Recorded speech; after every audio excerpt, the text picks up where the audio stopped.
I had to cut out the singers, but if you want them back, just leave some comments. I can bring them back if there's popular demand. Hello, everyone, and thank you for joining me for another 10-Minute Tech Talk Thursday.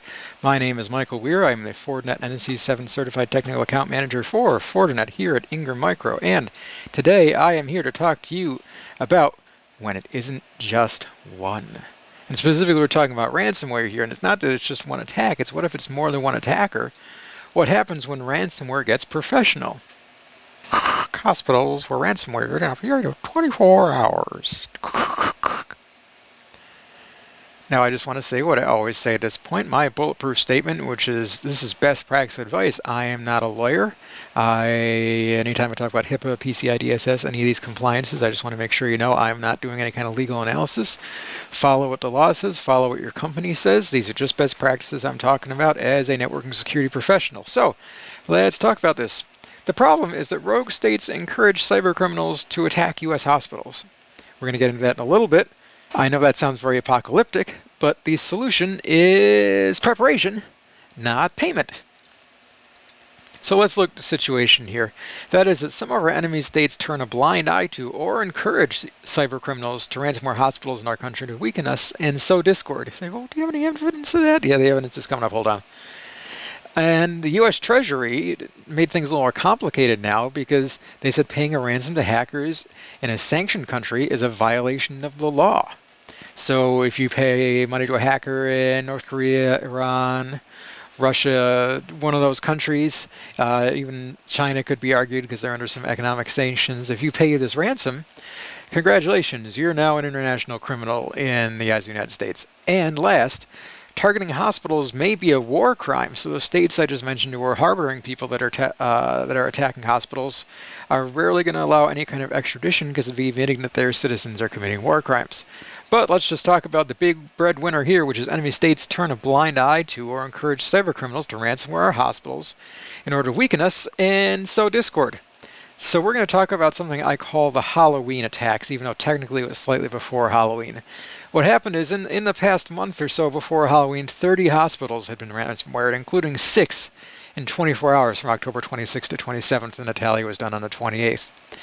And when looking into this, FBI, HHS, and DHS uncovered a list of 400 hospitals.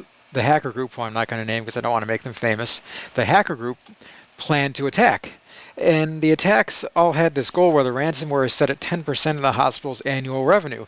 And this was in no way related to things like their ability to pay. For example, a smaller private clinic, they wanted $5 million from, where some larger hospitals, they wanted far less than that.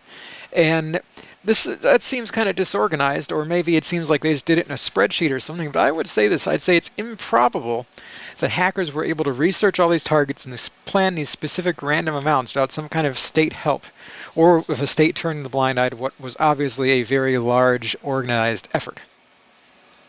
So, what can a hospital do then? A hospital, obviously, according to the law, probably shouldn't pay the ransom. It's a potential criminal violation of U.S. sanctions. That's probably a given. Second thing, you shouldn't wait for cyber forensics to complete. Now, you might say, man, this is an attack from Russia. You know, this was an international crime. We got things in the hands of whoever. I understand that's a good thing, but I also understand that hospitals need continuity of care. And while in a perfect world we would totally investigate everything, they need to keep running to save people's lives. And the last thing you don't want to do is immediately publicize, because now you're a soft target. You're known as a soft target. People know it's going to take you a while to update these change procedures. So now they know, hey, we can attack this hospital. What can these hospitals do then? This is something they can do. They can act preemptively, which is they put in solutions specifically designed to stop ransomware. They can push for change, which is lobbying our elected officials to actually put pressure on these rogue states, not cozy up. And we can store information in multiple locations. Since malware can hide in backups, and since malware can be delivered in multiple ways, you should have backups in multiple places, even maybe a cold one in Iron Mountain or something, even though it's getting kind of old school.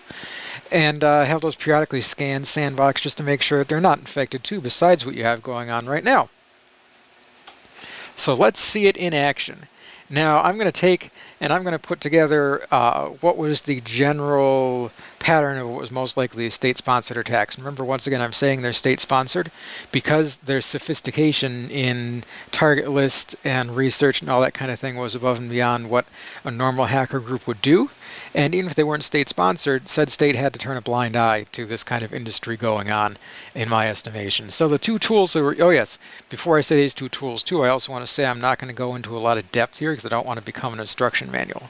So the two tools we used were Loader, sometimes part of TrickBot, and Ryuk. I might be pronouncing those totally wrong. Have to cut me some slack here. So this is what cyber criminals would do: is they would get the names of leadership figures in a hospital or a chain of clinics or something like that, and figure out their document and email structure. So it's usually not hard to find out corporate email addresses, right? You could have first name, last name, or first name dot last name, or first two initials last name, something along those lines. It's usually easy to find the names of leadership figures because you're usually out on like an About Us page or something like that. Then they get hold of an official document to get a template and craft something very convincing to look like it's from these leadership figures. And then they deliver these resources through carefully planned phishing emails that follow company structure. Now, these are oftentimes very hard to identify. They might take an L in an email address and change it to a 1, knowing in the font they look pretty much the same. You've got some impersonation going in there. It's very convincing to end users. So what happens next? In there is a link to a Google Docs folder containing the malware. And it's a document. Of course, it's going to say document, contract or something. It sounds important, so the person feels compelled to download it. And when they download it, they unwittingly download Loader too, which sits there as a backdoor waiting to be opened. And cybercriminals say, all right, Loader, it's time to get Ryuk, pull it down. And then they tell Ryuk to act and encrypt the computer. And this is where everything starts to fall apart because now your computer's encrypted. You can't use it. So we've gotten to the initial stage of the problem here. I'm not going to talk about after the fact. I just want to talk about how we got here. So let's talk about how to not get here. Some ways to stop it. First thing, you can block that phishing email with mail protection, things that have, something to look for impersonation analysis, or maybe things that have identity-based encryption, to where if there's certain words that will always be encrypted, or always have a certain sign-in and a flag, something just so people can verify, hey, this is coming from who I think it's coming from. You can also block access to unauthorized document stores on your firewall. You might say, well, that seems kind of draconian, or it seems kind of crazy, not letting people get to document stores. Well, this is a healthcare facility. We have to keep things kind of secure. So you might say either, we're going to blacklist all Google Docs in an application filter or an internet service filter or something like that, and only whitelist these couple of sites on it that we can go to. Or we'll block it entirely because we use Dropbox or something along those lines. Maybe we'll use a CASB to control access. And then another thing you can do, hopefully, is you're going to block those malware sandboxing and or up-to-date antivirus definitions on your endpoint and your firewall. Sometimes when people have one, they feel like they don't need the other. Well, keep in mind, not all your endpoints can take antivirus. There's IoT viruses and things out there today. And also, if you're doing it at the firewall level, you're reducing the load that's going through. Same way, though, you have to have some kind of firewall because there's going to be things out antivirus. Like I just said, it's like a circle. And then another thing you could do is block C2 callbacks with your firewall. So when this calls out for command and says, hey, am I encrypting today? Your firewall blocks that call out and says, nope, you're not calling out to that botnet known DNS address. And the last thing we could do is block ransomware with EDR. Now you might say, whoa, I can just choose like one of those. No, it's never a bad idea to have more than one of those. In fact, it's probably a good idea to have multiple layers of protection in case any one gets bypassed. Obviously, I'm the Fortinet guy. I tout Fortinet's extremely high catch rates. But when you're a hospital, extremely high isn't absolute, and you need absolute, so you need multiple layers going on here. And, you just got to be ready. You're an essential service. So, what is my call to action here? Prepare for ransomware, but don't pay if you get hit.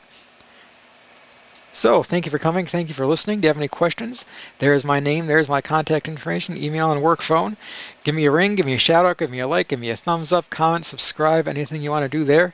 And as I said, if you want the song back, be sure to tell me in the comments. Thank you, everybody, and have a good day.